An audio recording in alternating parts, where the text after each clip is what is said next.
はいどうも、ホルモン島田チャンネルのぶっちゃ島田です。どうでお肉焼きたいとどうでもいいことを思いました。どうでお肉を焼いたらどうなるのかどうしても気になったので、今回はどうでお肉焼きます。鉄板とどう違うのか気になります。それでは早速やっていきましょう。お肉を焼く鉄板ってよくあるんですけど、あまり銅板って見かけないなと思っていたら、ネットで銅板が売っていたので買っちゃいました。昨年クラウドファンディングでも話題になっていたので、この銅板を見たことある人もいるかもしれません。その時は流し見していて、後で支援しておけばよかったと後悔していたら、先日新たに販売を開始した記事を発見し、早速購入しました。この銅板は石川県金沢市にある日本一のシェアを誇るバッチ屋さんが開発販売したものです。普段は企業の社章や学校の校章、スポーツ大会のメダルなどを製造していますが、コロナ等の影響でスポーツ大会などが軒並み中止となり、売り上げが激減。そこで現場を見渡した時に銅があり、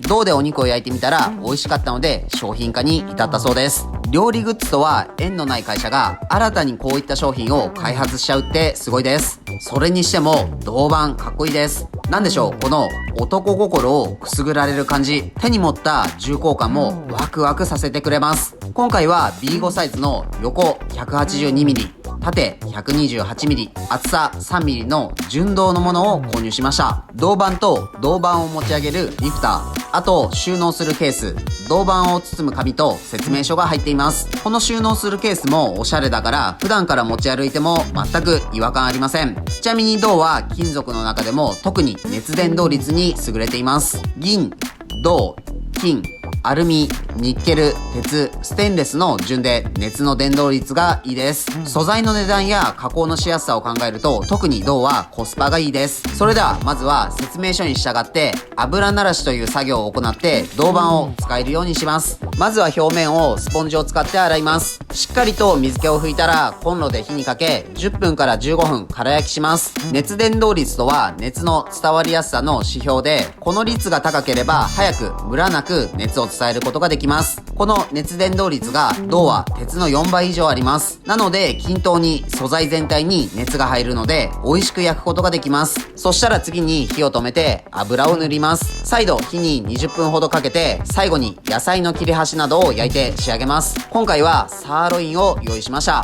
それでは早速焼肉していきましょう。いただきます。今日はドイツのレモエイドのブラッドオレンジエイドを飲んでみます。見た目が病院とかにありそうなちょっと薬品っぽい見た目もなんだか惹かれます。3人の青年がアパートで製造をスタートさせたのが始まりです。レモエイドはレモンジュースのレモネードとエイドからできた造語です。レモエイドを買うと1本あたり7円が発展途上国に寄付されます。他にも何種類かの味を展開しています。ブラッドオレンジを主体に他にグレープフルーツやレモン、さくらんぼなどを使用した微炭酸飲料です。柑橘系の爽やかな甘みと酸味が程よく、しっかりと冷やしてこれから暖かくなる季節に飲みたい一本です。それではお肉焼きましょう。熱の伝導率が高いのであまり火は強くしすぎず焼いていきます。肉1枚がちょうど乗るくらいの大きさです。これくらいの大きさだと一人でキャンプする人にはちょうどいいですね。ただ重さが 625g あるので少し重いです。鉄板とかで弱火にすると端の方が温まりが悪いことがありますが、全体を均等に焼くことができます。それでは焼けたので食べてみましょう。程よく全体がミディアムくらいに焼けていて、焼けすぎや焼けてないといったことはありません。ジューシーに焼けていてとても美味しいです。難点としてはかなり油が飛ぶので外で使うことをお勧めします。せっかくなので豚バラとウインナーも焼いてみましょう。これくらいのサイズのお肉であれば何枚か同時に焼くことも可能です。一人ならちょうどいいですね。